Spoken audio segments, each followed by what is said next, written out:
Assalamualaikum warahmatullahi wabarakatuh. Di video ini, kita akan melanjutkan pembelajaran fisika pada materi yang baru, yaitu pada materi usaha dan energi. Namun sebelum itu, mari kita tonton dulu video animasi ini ya. Andi akan memindahkan hasil panen labunya ke suatu tempat. Lalu Andi memiliki ide untuk memindahkannya menggunakan sebuah gerobak, sehingga Andi lebih mudah untuk mengangkat dan memindahkan hasil panennya itu.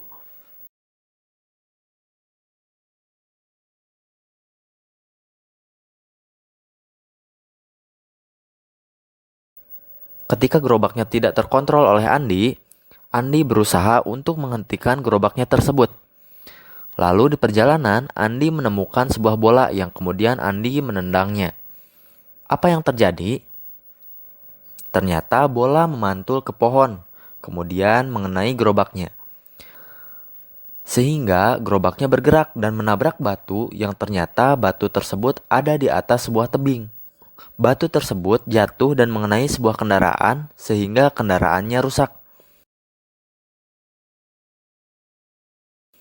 Andi tidak mengetahui hal itu dan melanjutkan perjalanannya kembali. Dan kemudian ada sebuah kotak besar yang menghalangi jalan Andi. Andi mencoba untuk memindahkan kotak tersebut dengan cara mendorongnya.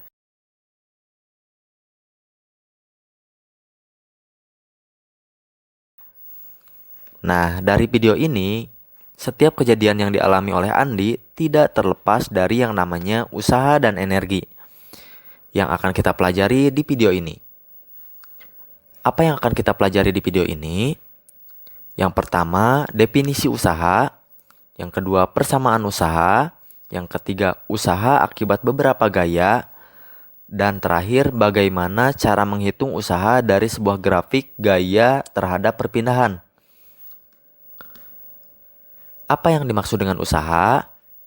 Usaha adalah energi yang disalurkan gaya pada suatu benda sehingga benda tersebut bergerak. Coba perhatikan, Andi sedang mendorong lemari buku ini sehingga lemari buku ini dapat bergerak dan berpindah tempat. Perpindahan tersebut diakibatkan karena meja memiliki sejumlah energi untuk bergerak. Energinya dari mana? Tentu saja energinya berasal dari gaya dorong yang diberikan oleh Andi. Jadi, energi yang dimiliki oleh Andi berpindah pada meja melalui gaya dorongnya. Mari kita perhatikan bola golf yang dipukul oleh tongkat pemukulnya.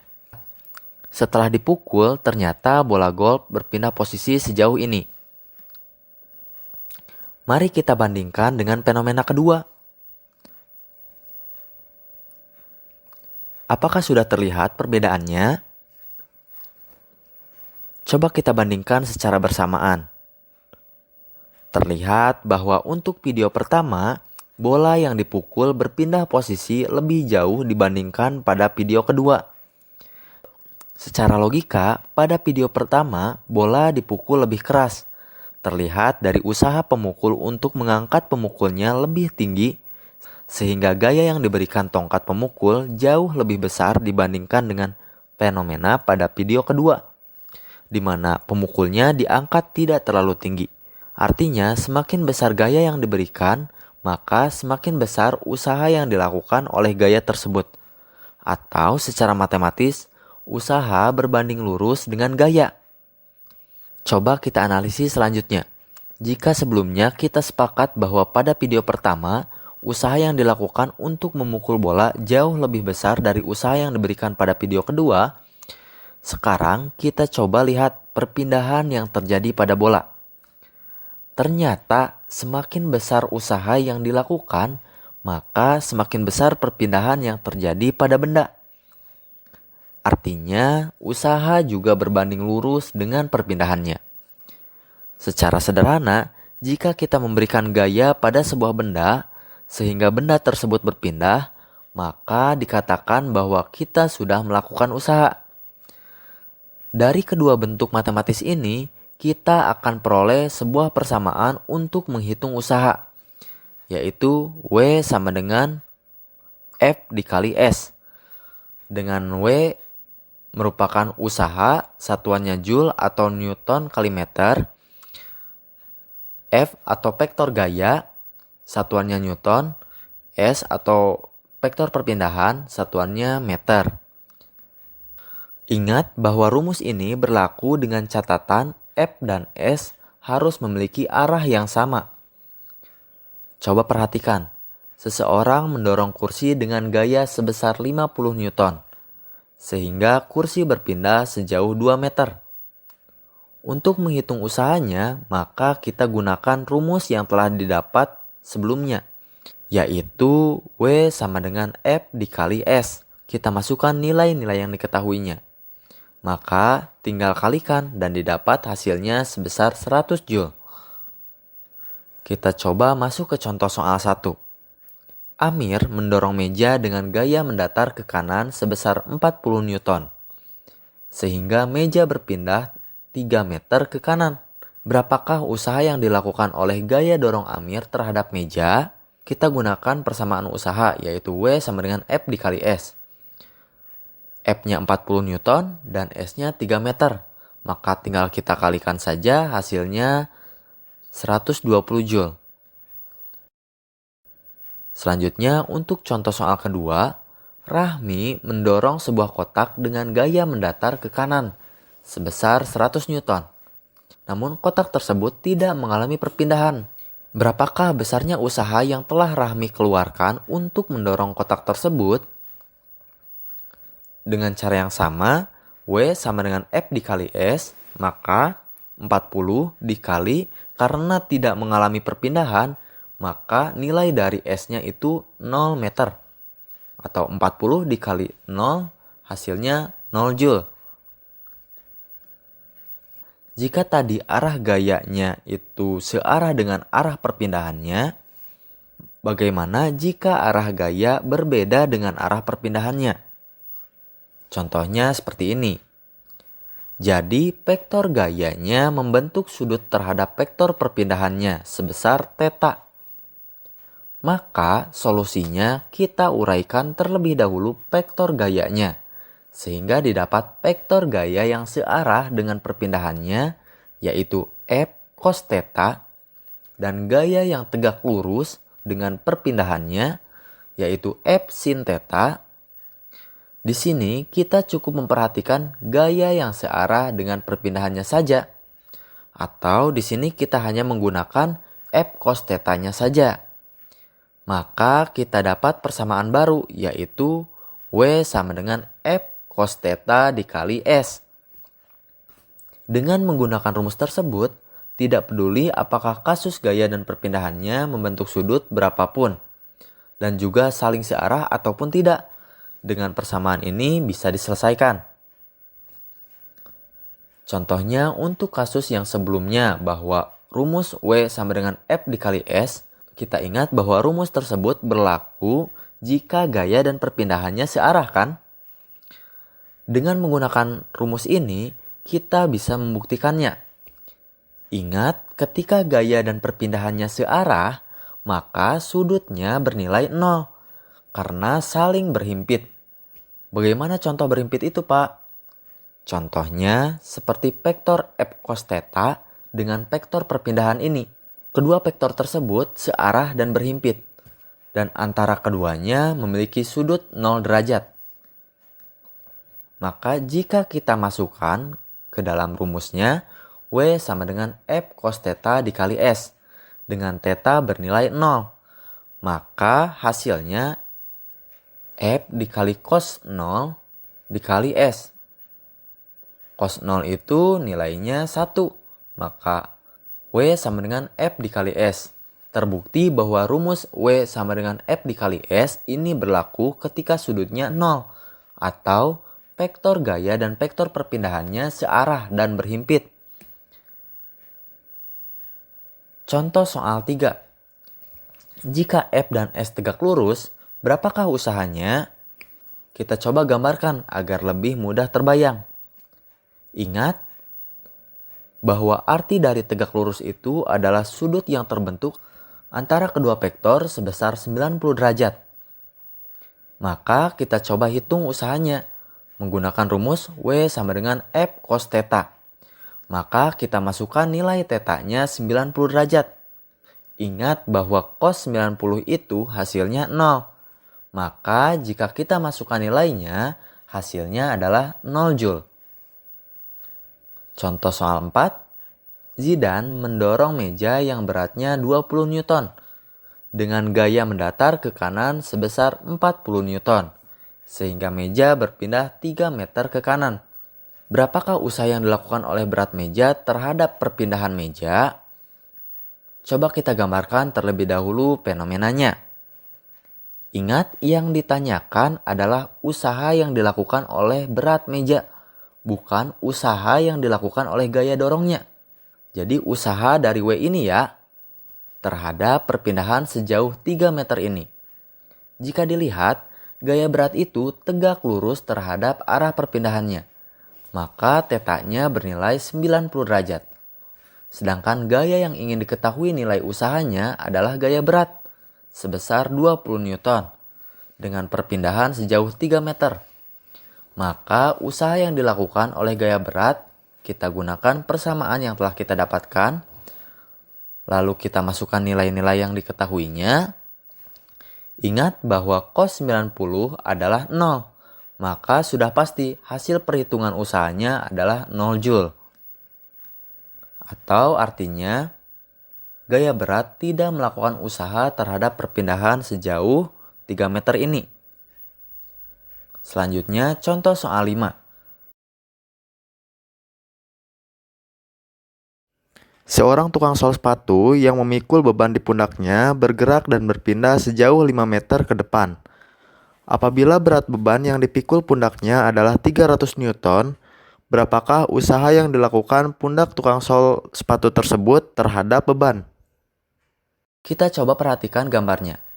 Maka arah gaya yang diberikan oleh pundak kita gambarkan seperti ini. Sedangkan arah vektor perpindahannya seperti ini.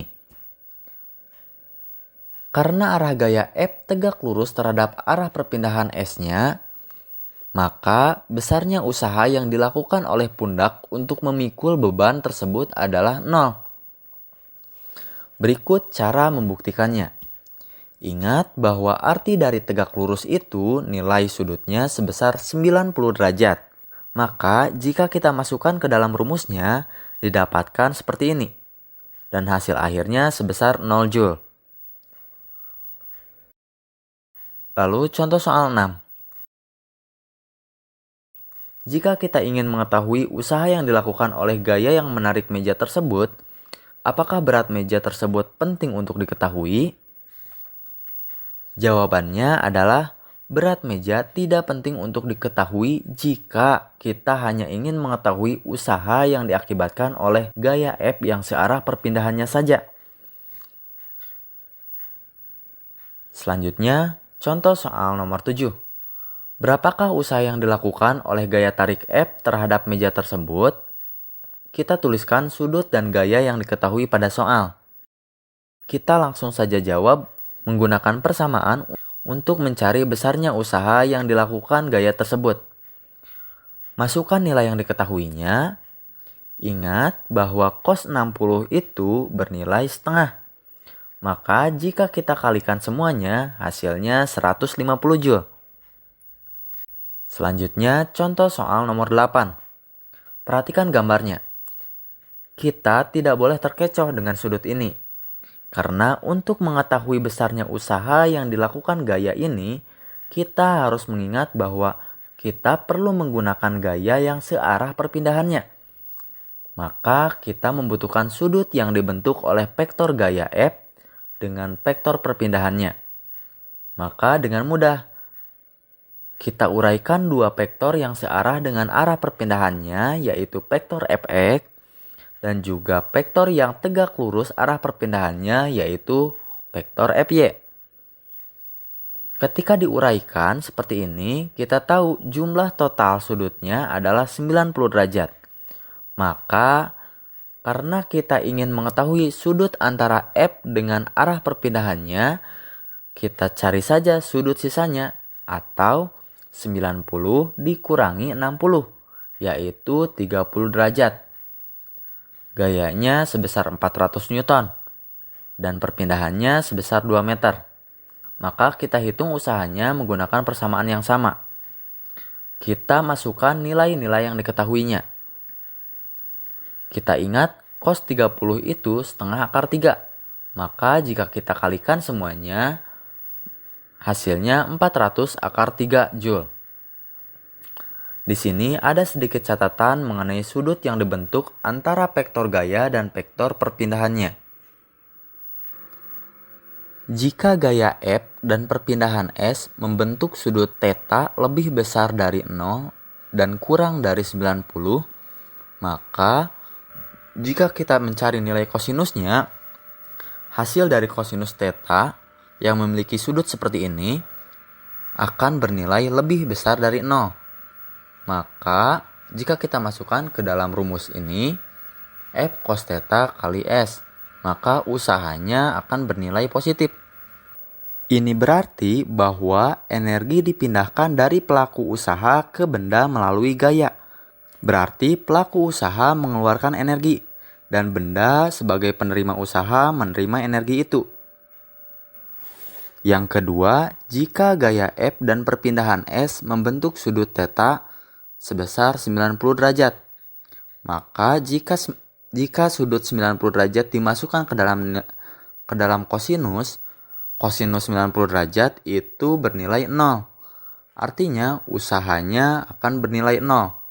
Dengan demikian, tidak ada komponen gaya pada arah perpindahan itu. Ini berarti bahwa berpindahnya benda bukan disebabkan oleh gaya tersebut. Yang ketiga, jika gaya F dan perpindahan S membentuk sudut θ lebih besar dari 90. Atau jika kita masukkan ke dalam nilai kosinusnya, kosinus dengan sudut θ lebih dari 90 itu akan bernilai kurang dari 0 atau bertanda negatif. Jika kita masukkan ke dalam rumus W-nya, W sama dengan F cos θ dikali S, dengan kosinus θ-nya bernilai negatif, maka usahanya akan bernilai negatif. Ini berarti bahwa energi dipindahkan dari benda ke pelaku usaha melalui gaya. Jadi pelaku usaha menerima energi dan benda melepaskan energi. Sampai di sini kita sudah mempelajari definisi usaha dan persamaan usaha. Selanjutnya kita akan mempelajari usaha akibat beberapa gaya. Kita perhatikan ilustrasi berikut ini. Sebuah benda bermassa M di mana terdapat 4 gaya yang bekerja pada benda ini, yaitu F1, F2, F3, dan F4. Akibat dari keempat gaya ini, ternyata benda tersebut berpindah sejauh S. Ingat bahwa setiap gaya yang mengakibatkan benda berpindah posisi, maka gaya tersebut telah melakukan usaha. Seberapa besar usahanya? Kita analisis satu persatu gayanya. F1 maka melakukan usaha sebesar W1, yaitu F1 cos θ dikali S. Selanjutnya F2 maka usahanya W2 sebesar F2 cos θ dikali S. F3 melakukan usaha sebesar W3 yaitu F3 dikali cos θ dikali S. F4 melakukan usaha sebesar W4 yaitu F4 cos θ dikali S. Maka besar usaha totalnya kita tinggal jumlahkan saja semuanya. W total sama dengan W1 ditambah W2 ditambah W3 ditambah W4. Lalu nilai-nilai tadi kita masukkan. W1-nya F1 cos θ kali S. W2-nya F2 cos θ dikali S. Itu kita masukkan semuanya sesuai dengan jumlah gaya yang ada pada soal. Seperti itu ya. Langsung saja masuk ke contoh soal nomor 9. Terdapat 2 buah gaya yang bekerja pada sebuah benda, F1 sebesar 10 Newton dengan sudut gayanya sebesar 60 derajat dan F2 sebesar 10 Newton dengan arahnya ke kiri. Terlihat akibat dari 2 gaya ini, benda berpindah sejauh 5 meter. Maka usaha totalnya kita tinggal jumlahkan usaha akibat gaya F1 dan usaha akibat gaya F2. Kita masukkan semua nilai yang diketahuinya. Ingat, nilai cos 180 itu bernilai minus 1 atau negatif 1. Sedangkan nilai cos 60 itu bernilai setengah. Kita kalikan semuanya, lalu kita jumlahkan, hasilnya didapat minus 25 Joule. Seperti itulah materi mengenai usaha akibat beberapa gaya. Yang terakhir, kita akan belajar bagaimana menghitung usaha dari grafik gaya terhadap perpindahan. Langsung saja ke contoh soalnya ya. Perhatikan grafik ini. Grafik ini merupakan grafik gaya terhadap perpindahannya. Coba lihat grafiknya, diketahui seperti ini. Besar gayanya atau F-nya yaitu 10 Newton dan perpindahannya atau S-nya yaitu 5 meter. Maka besar usahanya yaitu W sama dengan F dikali S. Kita masukkan nilainya lalu kita kalikan, maka hasilnya 50 Joule. Pada soal ini, kasus gayanya bernilai konstan. Lalu kita coba selanjutnya. Bagaimana jika kasus gayanya ketika tidak konstan, seperti grafik pada contoh soal ini? Maka tips untuk mencari nilai usahanya yaitu cukup kita menghitung luas di bawah grafik gayanya. Jika kita perhatikan, grafik gayanya berbentuk trapesium bukan? Nah, kita gunakan saja rumus luas trapesium. Tapi kita juga bisa dengan cara membagi dua grafik ini menjadi seperti ini. Maka terlihat bahwa grafiknya terdiri dari dua bangun datar yaitu persegi panjang dan segitiga siku-siku. Lalu anggap persegi panjang ini luas bangun datar pertama atau luas 1 merupakan luas persegi panjang. Kita tinggal kalikan panjang kali lebarnya yaitu 10 dikali 5 hasilnya 50 Joule. Lalu luas kedua yaitu luas segitiga siku-siku yaitu setengah dikali alas dikali tinggi. Maka setengah kali alasnya 5 meter dan tingginya 10 Newton, maka hasilnya 25 Joule. Jika usaha sama dengan luas totalnya, maka 50 tambah 25 Joule sama dengan 75 Joule. Itulah materi mengenai bagaimana kita menghitung usaha dari grafik gaya terhadap perpindahannya. Demikian materi untuk hari ini, semoga bermanfaat. Mohon maaf jika ada penjelasan yang kurang jelas. Tetap semangat belajarnya. Wassalamualaikum warahmatullahi wabarakatuh.